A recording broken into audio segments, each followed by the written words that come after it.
Touche, to right, I stammered.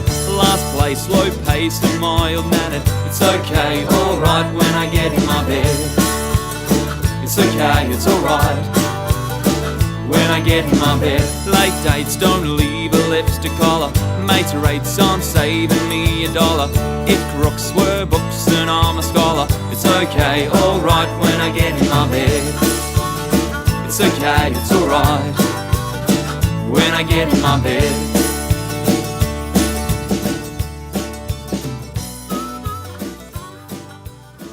In Australia, we expect our government to serve we the people. We expect our courts to provide lawful remedy when our rights and interests are under attack. We expect our constitution to be the rule book for our government. What if these foundations have been hijacked? Australia. We are young. Our home offers diversity in land, culture, and the outdoor lifestyle. From beautiful beaches to packed sports stadiums to backyard barbecues. Our history may be short, but it is rich with rapid development and international recognition. Our freedom and lifestyle is what we pride the most. We are laid back and easygoing. We have been stereotyped over the decades with values that include humility, tolerance, simplicity, and a dry sense of humour. We celebrate life and feel fortunate to live in one of the luckiest countries on earth. On a few occasions in our history, we were called on to defend our nation and our freedoms. No fuss, we never balked from our duties. Today, as the world changes at a rapid rate, our political leaders seem to be losing popularity and credibility. Laws are slowly eroding our freedoms, while the will of the people is being ignored. This is a story affecting every Australian. During what seemed a simple task, importing the car from America to Australia, we'll see how the refusal of import approval by the Australian Department of Transport led to uncovering shocking truths about our so-called customs. Scott Bartle bought a 1959 Chevrolet Corvette in Chicago. This classic was converted to right-hand drive, ready for Australian roads. It had been fully restored, maintaining the original 1959 look. It was fitted with a modern engine, suspension, brakes, and air conditioning. The air conditioning would later prove to be a tipping point for Scott.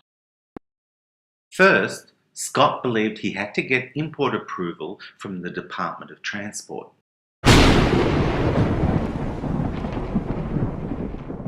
Scott was refused import approval twice before escalating the matter to the Administrative Appeals Tribunal. The Department of Transport attempted to subvert their own guidelines. Expressed graphically, it was obvious the Department of Transport were attempting to change the rules. When the Department of Transport were caught out, they pulled their own guidelines they had relied on to deny import approval. Here are the import approval guidelines for your car. Great, but you can't use them. Why can't I use them? They are not law. So why did you publish them? We make the rules around here. So what about the guidelines? Get stuffed. Not surprisingly, Scott beat the Department of Transport conventionally in the Administrative Appeals Tribunal. This news made page 3 of the Australian Financial Review. Now with import approval, it turned ugly. Demand was made to apply for a pre-charged equipment licence, essentially a licence to import the air conditioner. I'm looking at this logic going, I've got import approval for a car, and now I need import approval for an air conditioner within the car. Next thing you know, I'll need an import approval for the clock, for the radio. What else? With demand to apply for a license to import an air conditioner in a car that was already approved for import, Scott became suspicious, to say the least. What's this money going to do to the gas that's in the air conditioner? Is it by waving some green stuff, some money over the top of it, is it going to make this gas green? Is it going to disappear? Where's this gas going to go? Is it going to get taken out at one end and put in at the other end? What happens to this gas? And basically it's all about money, isn't it? Pushed over the edge, Scott began to realise he could either submit and comply or challenge those demanding money from him just because they said so. Well, I think to put it in the context of things that we're familiar with, say for example the pizza delivery guy comes along and delivers you the pizza and he said, look, there's $12.95 for the pizza and I want $50 for delivery. You'd look at him and go, what's this $50 for? You're not afraid to challenge him as to what this charge is all about, and you're not going to pay him just because he said so. We're not afraid to challenge the pizza delivery kid or a telephone company overcharging us. But what about the government? Are you really government? Of course we are. Are you crazy? Can you prove it? Now the same thing applies when we're dealing with government, is we get on the phone or we write them a notice and say, well, what's this charge all about? And show me the evidence that it's lawful, because I'm not going to pay you just because you said so. After 9 months of frustration with government agencies, Scott started to notice inconsistencies that would ordinarily seem trivial to most of us. And I'm starting to see little things like copyright symbols on some of these websites, these government websites, and I'm going, nah, what's all this copyright bit about? Who owns that copyright? What's going on here? And 9 times out of 10, this copyright symbol was next to the Commonwealth of Australia, and I'm going, well, I thought I was part of the Commonwealth of Australia, being we the people. I started digging a little bit deeper, and next thing you know, I've come across this company called the Commonwealth of Australia that's registered with the Securities Exchange Commission in Washington. Why is our Commonwealth registered in Washington, D.C.? And why is our emblem registered as a trademark with the United States Patent and Trademark Office? But what about the original emblem on our Constitution, on our buildings and our courts? So I'm presented with essentially this idea that there might be 2 Commonwealths. The Commonwealth being the colony, comprising of we the people, and I've got this other Commonwealth which is looking like a corporation registered in Washington, with shareholders, an annual report that's available, a prospectus, and all those typical things that come with a company. I'm wondering if our taxes are going to shareholders or we the people. And I want to make sure that I'm paying my monies to the right people. Not only are there 2 Commonwealths, Scott discovered there were 2 governments. Government in the Constitution is called the Government of the Commonwealth, and we've got this one that turns up in our letterbox called the Australian Government. Now, either someone's changed the Constitution without us knowing about it, i.e. slipped in a referendum that we missed, or one of them's wrong, because they can't be both. If you don't have the evidence that this entity has changed and became this entity, without the evidence of a name change, i.e. this change over, you have 2 entities. Why don't you just pay them? Pay who? Government. Which government? You know. Government. Did you know there's 2 of them? Bugger. Another example is the Parliament of the Commonwealth. That's what it's called within the Constitution. It's specifically defined as the Parliament of the Commonwealth. And yet you go online and you see the Parliament of Australia. Two different names, both parliaments, in theory. Where's the evidence that the Parliament of the Commonwealth changed and became the Parliament of Australia?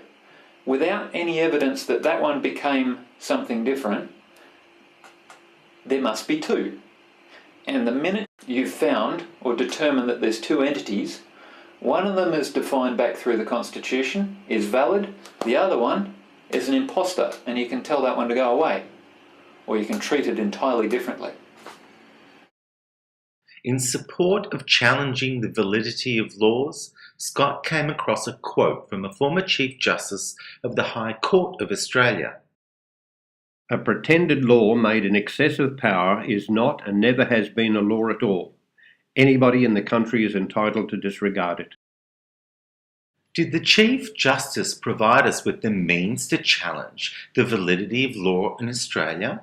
Now, for me, that said a couple of things. It said, one, that there are pretend laws in the country. Two, that it's our job to challenge them. And three, that it's the originator's duty to demonstrate that they're legitimate.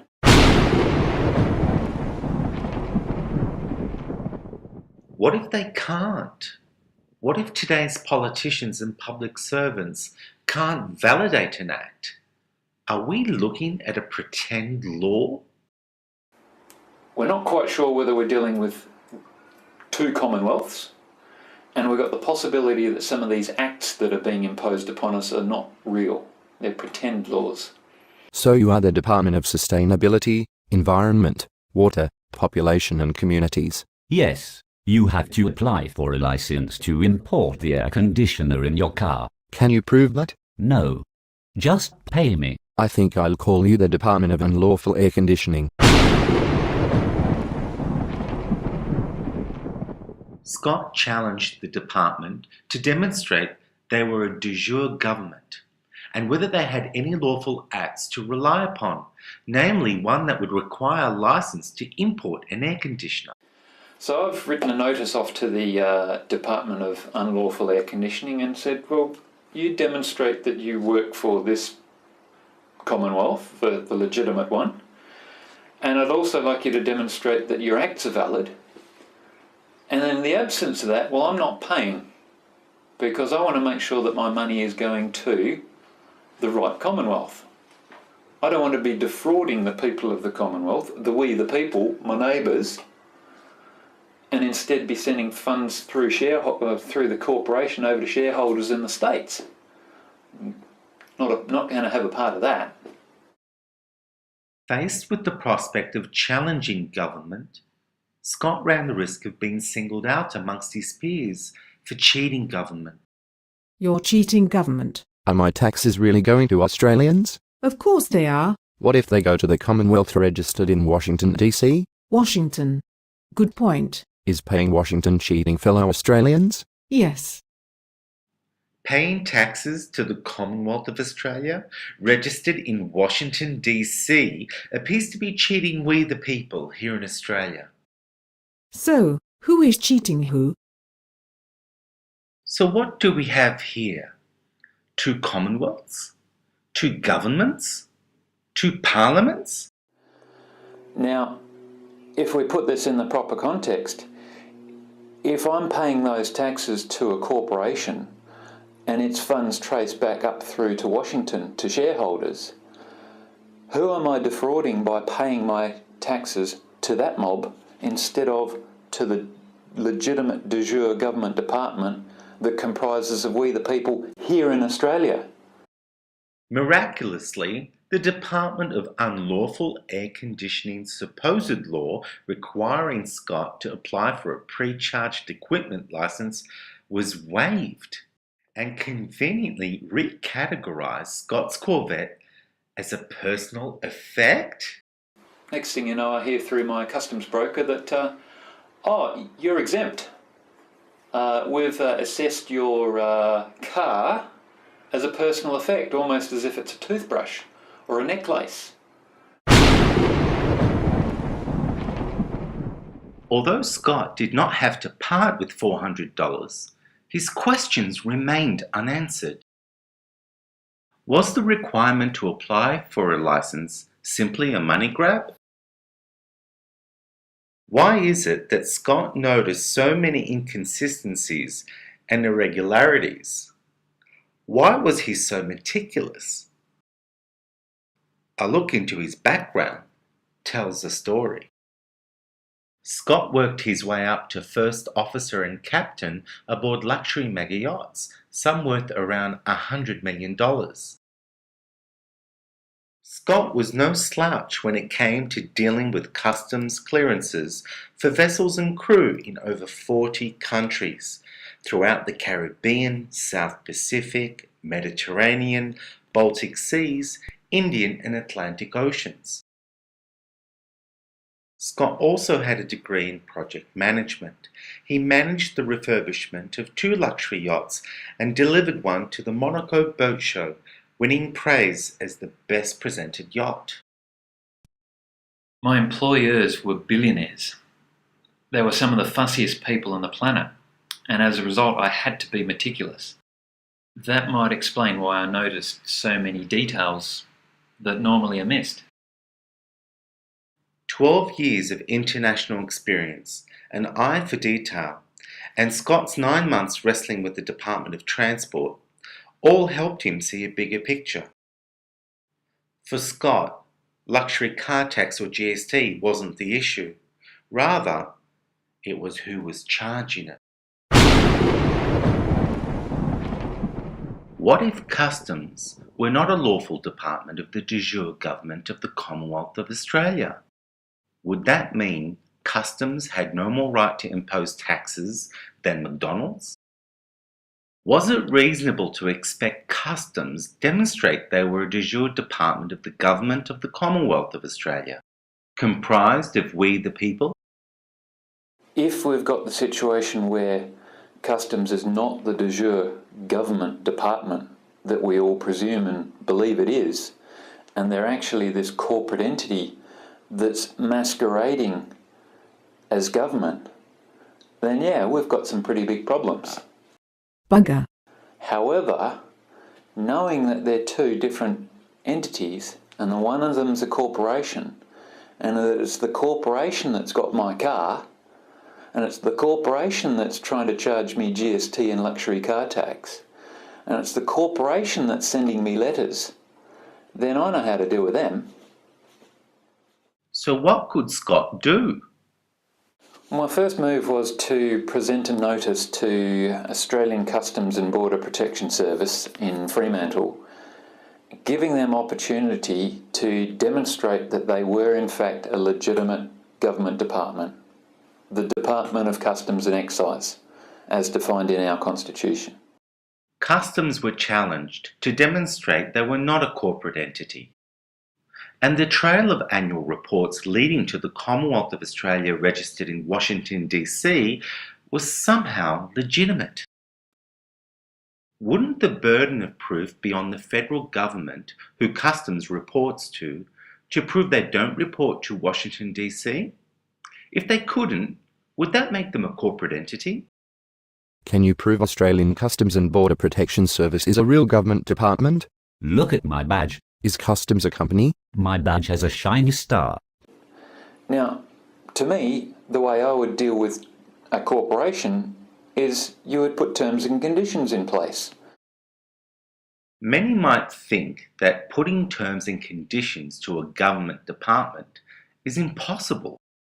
What if Customs relied upon our presumption that they were government? What if Customs couldn't prove they were a real government department? What proof can you show me Customs is legitimate? My badge is very impressive. Absent that proof, they would be treated as if they were a corporate entity. And within my first notice, I provided terms and conditions that would govern the relationship between myself and customs. Now, that notice, I gave them 7 calendar days to respond to me and give me the evidence that they were in fact legitimate.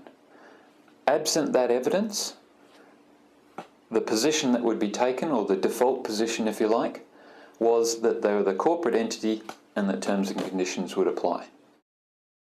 We all deal with companies entering lawfully binding contracts every day. We download music. We park our cars.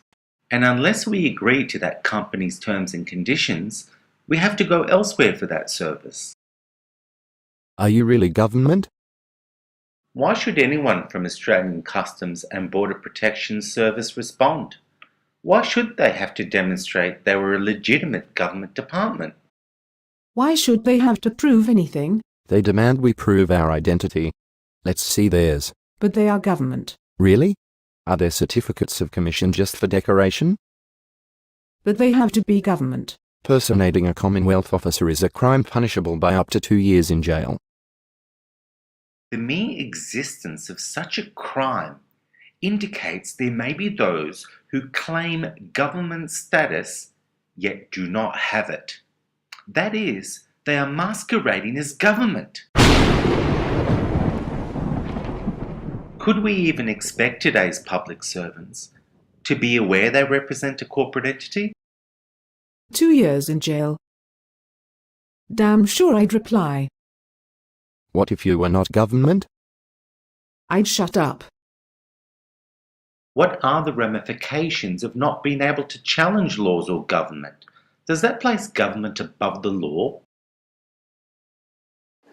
Essentially, the ramifications would be that any law could be brought in without accountability. No one would have to answer to anyone for the ability to produce such a law, and we as the people would just get steamrolled and basically have to comply with absolutely everything. Based on what the Chief Justice said in 1942 about pretend laws, Scott wanted to know if GST and luxury car tax were also pretend laws. So I hear there are pretend laws in Australia. What about the law for luxury car tax? What do you mean? It is the law. You have to pay. But is it legitimate? That's irrelevant. You have to pay. Is it a pretend law? Just pay. Damn it. With all these frequently unanswered questions, are we the ones assuming customs are government? I was asking about the validity of the origin of those acts and the validity of the existence of that actual department and whether they actually were a department. Scott gave Customs 7 days to demonstrate they were a department of the de jure government of the Commonwealth of Australia.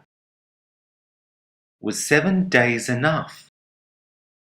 Customs Client Service Charter outlined a response could be expected within 5 working days. In order to validate any response from Customs, Scott turned to our Constitution. He was careful not to look at the Constitution of the Commonwealth registered in Washington, D.C.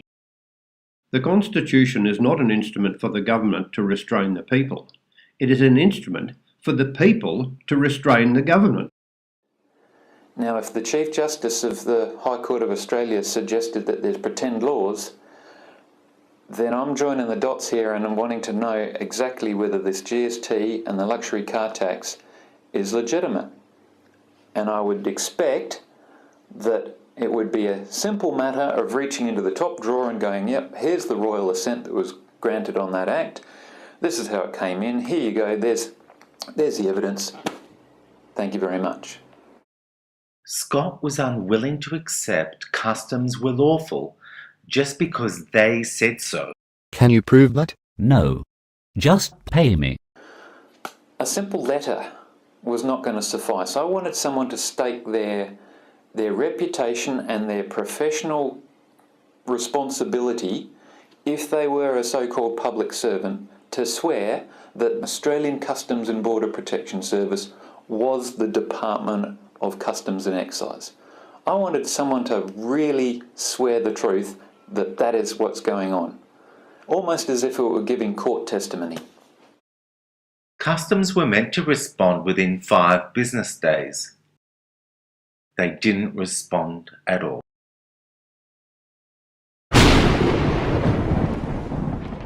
Well, in the same way that if you don't pay your telephone bill, the telephone company will send you a reminder notice, I sent Customs a reminder notice, essentially, reminding them of all the terms and conditions that would apply in the absence of their ability to demonstrate they were the same legitimate Department of Customs and Excise. So it's a reminder notice, it's an honourable thing, it gives them another 7 days to provide that evidence I was looking for.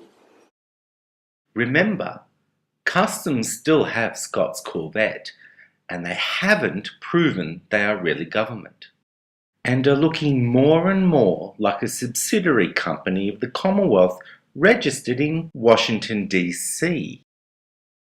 By remaining silent, have Customs set aside their own client service charter and thereby tacitly agreed to be in a corporate entity? Is Customs a company? My badge has a shiny star. Many may argue that remaining silent does not constitute an agreement. Does that mean we can avoid agreements by remaining silent? A plastic card inserted into an ATM will be ejected if no buttons are pressed within a certain time. A court may rule against the party if no defence is submitted within a specified period. Debt collectors issue notices of demand, and the ATO issues default assessments in the same way. And surprise, surprise, so do Customs. Invariably, the expiry of time triggers an agreed outcome by default. Without this, one may avoid resolution of any issue simply by remaining silent. To invalidate the notices Scott served to Customs would require the invalidation of these same processes commonly used worldwide. Silence in the face of evil is itself evil. God will not hold us guiltless. Not to speak is to speak. Not to act is to act. The notice of default was to formalise the fact that no response had been received to the first 2 presentments, and to lay out that the terms and conditions that were now agreed upon by the parties, in this case by the absence of any objection, would apply from that point onwards. Customs had every opportunity to prove they were not a corporate entity. As a company, they had every opportunity to reject Scott's terms and conditions. Before being invoiced, Customs made a conscious decision not to release Scott's Corvette. You have to pay. It was this decision, this action, that constituted further acceptance of Scott's terms. No different to driving into a car park, the action of entering the car park confirms acceptance of the terms. So when Customs chose to seize Scott's Corvette as surety for the payment of an unsubstantiated charge, namely GST and luxury car tax, they chose to receive an invoice in accordance with Scott's terms.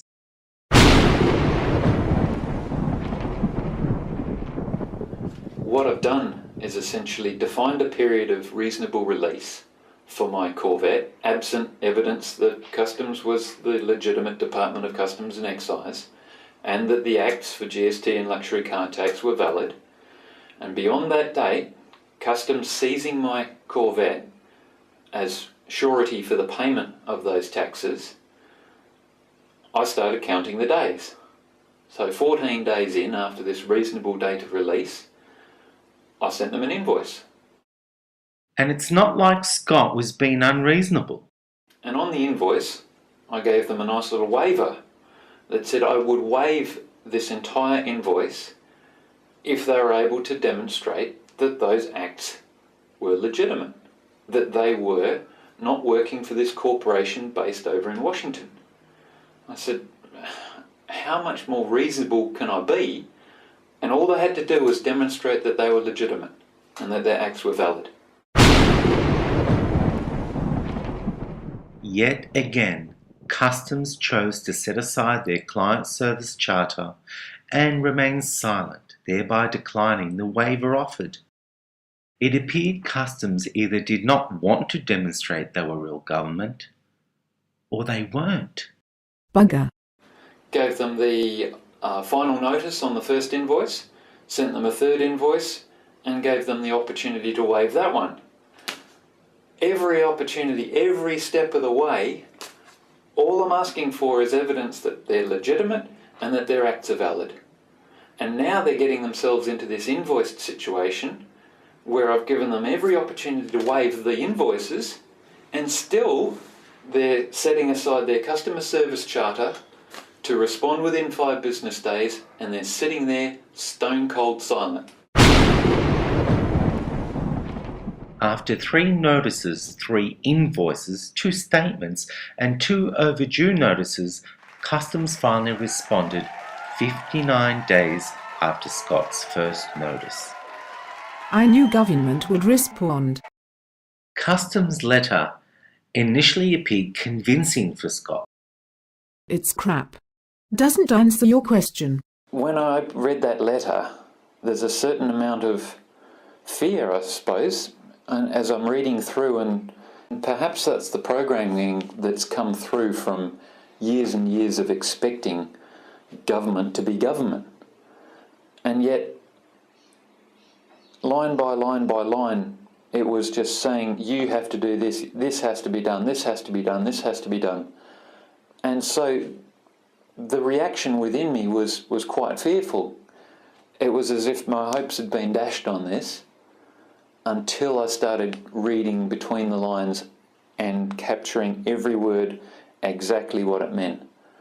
And that put one hell of a smile on my face as I realised exactly what was going on. What do we tell him? Quote the Customs Act, or something. What about his questions? Ignore them. He can't opt out. What if I cut and paste some generic crap? Brilliant idea. Fill it up and make it look convincing. Not one of Scott's questions was answered. And so what's happening when I look at this letter from Customs is I went looking through there for what wasn't said. Where's the information that I was demanding? Where's the evidence that says Australian Customs and Border Protection Service are actually the Department of Customs and Excise? Where's the evidence in that letter that says the Act for Luxury Car Tax and GST was lawfully brought into existence? Rather than just quote me from the Act, where's the evidence I was looking for? Look at my badge. By avoiding Scott's questions, were Customs acting as if they were above the law? I don't care. It's baseless. Was Customs' letter deliberately deceptive? They referred to the fact that laws were created within the Parliament of the Commonwealth. I went, well, yeah, that's what it's defined within our Constitution. However, the first question that came up was, which Parliament did the law for GST and luxury car tax come from? Did those laws or acts come out of the Parliament of the Commonwealth, like I'm being told by Customs, or did it come from the Parliament of Australia, like we see on the website and currently sitting in Canberra at the moment? Which Parliament were these laws coming from? Because if they're coming from the Parliament of Australia, well, that'd smack quite nicely of the pretend laws that the Chief Justice was talking about. Customs were factually correct in citing the Parliament of the Commonwealth of we the people, leaving Scott to presume the acts for GST and luxury car tax came from the same Parliament. They're sitting over in the land of we can't justify our own existence. We're pointing at the legitimate system as to how laws are created, and expecting me to presume that they're one and the same. And I've drawn the distinction between the two of them and asked for the evidence, and it hasn't been provided. Was the Act for GST given royal assent by a properly commissioned Governor-General? Your claims are baseless. You're not listening. I didn't make a claim. I asked a question. I don't care. It's baseless. Customs letter made it clear they had no intention to pay Scott's invoices. Was this express intent to breach the contract? Typically, one would turn to the courts to resolve breaches of contract. But what happens if our courts do not serve Australians? Rather, they serve the Commonwealth registered in Washington, DC. To validate the courts in Australia, Scott turned to letters patent and instructions issued by the late Queen Victoria in 1900. The Governor-General may constitute and appoint in our name and on our behalf all such judges, commissioners, justices of the peace and other necessary officers and ministers of our said Commonwealth. What if Australia didn't have a properly commissioned Governor-General, commissioned in accordance with letters patent of the late Queen Victoria? Who would give royal assent to acts? Would Australia have a lawful Commissioner for Taxation? Would Australia have a lawful Police Commissioner? How about lawfully appointed judges? Are the judges commissioned by a properly commissioned Governor-General? That's irrelevant. Just take us to court. Could Australians take those falsely claiming government status to a real court? Do the judges work for the Commonwealth registered in Washington? What if they were? Take us to court. Subsequent research indicated that the last lawful commission of a Governor-General for the Commonwealth comprising of we the people was in 1927.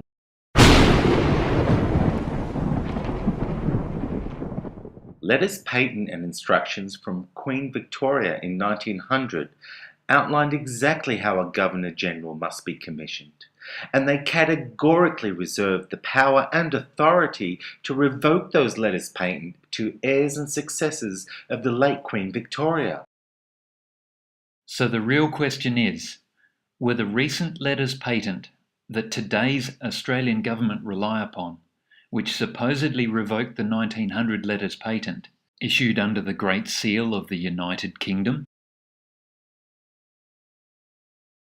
And were those recent letters patent issued by an heir and successor to the late Queen Victoria? Is today's Governor-General working for the Commonwealth registered in Washington, DC? Is the Governor-General commissioned by our Queen? No. She works for us. I thought the Queen appointed her. We have a queen too. Is she our Queen? No. We created one called the Queen of Australia. Is that treason? It works for us. Am I going to be faced with justices who report back through Canberra to Washington to that Commonwealth and not the Commonwealth comprising of we the people? And am I going to be faced with a situation where I can't take customs to court because I'm dealing with a judicial system that's owned by the same company? Bugger. In the absence of a de jure justice system, and based on Scott's maritime background, Scott served a lien against customs.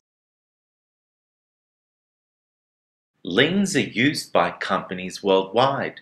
For example, shipping companies claim ownership over goods until invoices are paid. And so do customs. Scott's lien effectively mirrored the same due process courts use.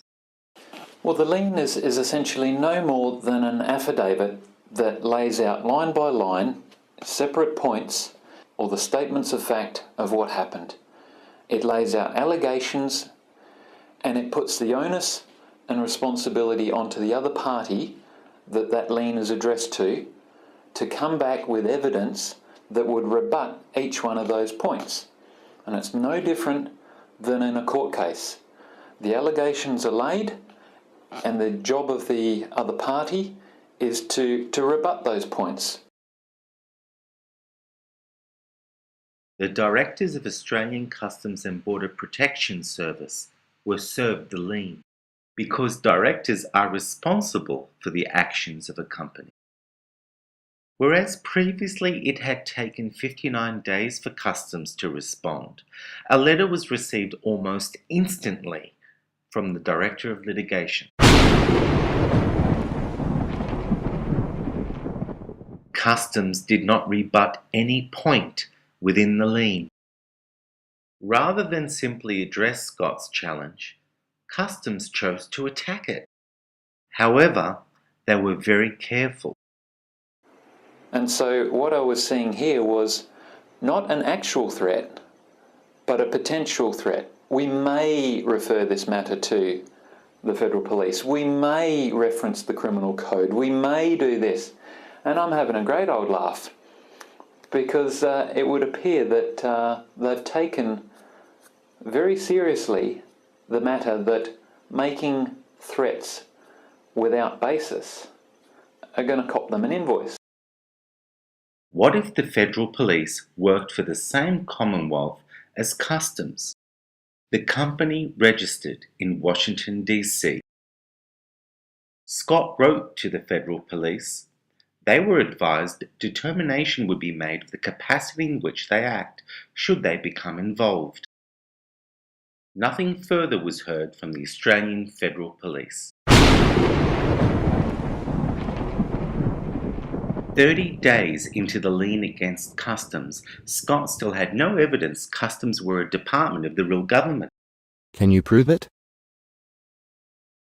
Customs wanted Scott to pay the GST and luxury car tax and then take them to court. What didn't I get as in the way of a response from Customs? You won't prove any of your acts are valid. You may elect to have the matter dealt with by a court. I didn't get any evidence or validation that the act that was used to substantiate or charge GST or luxury car tax was in fact lawful. You won't even prove that you are a real government. So what? Take us to court. I didn't get any evidence that they were the same Department of Customs and Excise as defined within our Constitution. I didn't get any evidence that those acts came from the Parliament of the Commonwealth. I didn't get this, I didn't get that, I didn't get this, I didn't get that. All the way through. Bang. Sent it back and said, here you go, have another 10 days, have another opportunity to provide me with that information demonstrating that all of this is legitimate, rebut any of my terms, all of my points that I've laid out in the affidavit, give me some evidence. So you can't even prove the courts are valid? I don't care. Just take us to court. With no rebuttal to the lien by Customs, it was perfected after 90 days.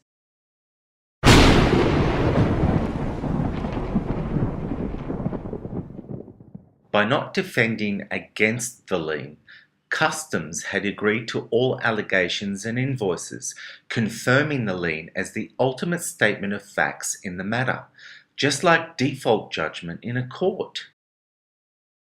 Scott's research uncovered that Australian car owners are presently going through hell, forced to pay mechanics to degas their air conditioners to meet an unsubstantiated act, and then pay again to have it recharged. And yet Scott was exempt, seemingly by asking, "Who are you?" A friend of mine had a package seized at Perth Airport. Customs demanded payment of GST and duty. They sent a first notice, a reminder notice, and then a final notice. At that point, we crafted a notice of our own for Customs to demonstrate they were a legitimate government department and that their acts were valid. 3 weeks later, I got a knock on the door and my package had arrived. I thought it might have been an accident, and then I got a letter from Customs. Customs had instructed Australia Post to release my package.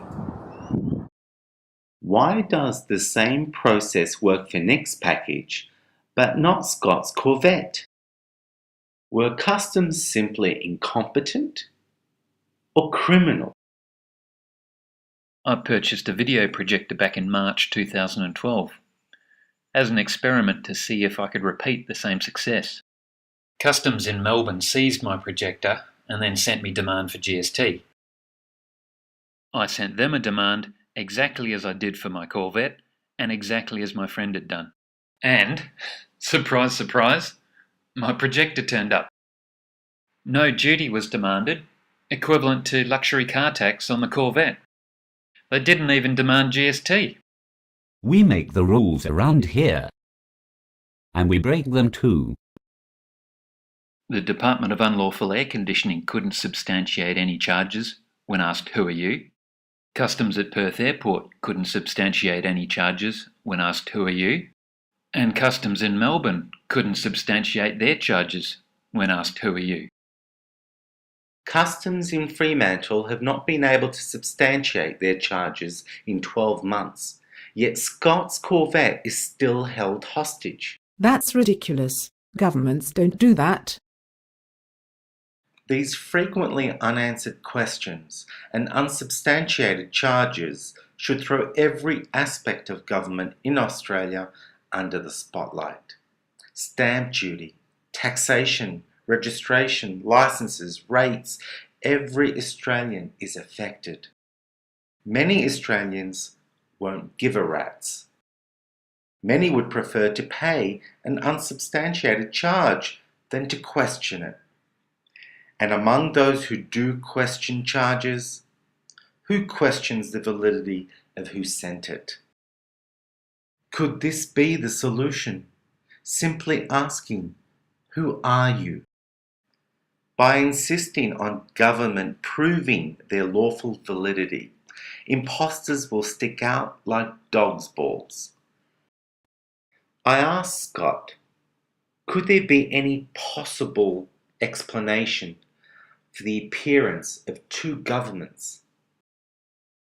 Well, I've asked the Minister for Transport, the Minister for Local Government, the Minister for Police, the Minister for Environment, and recently the Minister for Justice, and not one of them even attempted to provide me an explanation.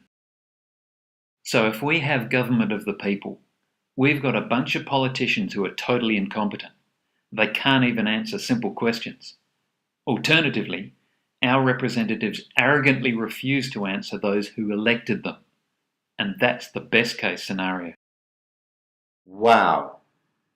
If that's the best case scenario, what would be the worst? Well, for starters, we'd have pretend laws. We'd have corporations masquerading as government, controlling our courts, police, taxation and councils, and then sending all the profits to shareholders overseas. Personating a Commonwealth officer is a crime punishable by up to 2 years in jail. Australians may be laid back, but we are sure quick to stand up for giving people a fair go, and we are totally committed to protecting our rights and freedoms. We are at a crossroads with the silence being experienced to very important questions. If there are legitimate answers, then Scott has exposed a level of incompetence that is a threat to our national security. Our ability to defend against people impersonating government officials has been nullified. This alone should raise the alarm. No country should be allowed to be this vulnerable to corruption and outside threats to our sovereignty. If there are no legitimate answers, then we are confronted with what could be best described as treason by stealth. Frequently unanswered questions by the Australian government cannot be tolerated any longer, and we need to unite and ensure they are held accountable. So what can you do to help? What can you do to help find the truth?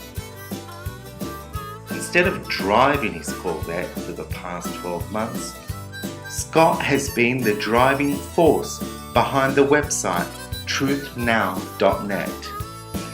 This website gives you the tools to ask vital questions of those claiming government status. Everything on the website is free. You can download pre-written letters to ask your representatives who they represent. And you can share this documentary through social media. We've been taught not to question government. When problems arise, we say government should do something about it. When that responsibility is shifted, too often as Aussies we say, she'll be right, or no worries mate. But is it? If a law made in excess of power is not a law at all, then anyone masquerading as government is clearly an excess of power. Will you question today's lawmakers by asking, who are you? Big smoke town folk are reprimanding, young blokes flat broken, barely standing. Fair goes far gone when they're commanding. It's okay, alright when I get in my bed. Try hard, try not to fall or fumble. Die hard, riots, this world may crumble. No fear, top gear will steer and stumble. It's okay, alright when I get in my bed. It's okay, it's alright, it's okay, alright when I get in my bed. It's okay, it's alright when I get in my bed. If you are listening to this, you are the resistance. NPC, Q I'm not moving, I'ma be right here, I'm not moving. I'ma be right here, I'm not moving. I'ma be right here, I'm not moving. Let's grow. 99, 99, 99 to 1. We awake this town, let's march to the drum. 99, 99, 99 to 1. We just getting started, we ain't done. 99, 99, 99 to 1. Your time's up or we'll be done. 99, 99, 99 to 1. We awake this time, let's march to the drum. 99% rules the 1%, not the other way around. I'm here to circumvent against all the tyranny, stripped of our dignity. I'm here to reclaim our liberty and let it ring throughout the world, let it resonate. Brothers and sisters, gather round, history's made. We march in the streets, breaking the walls down.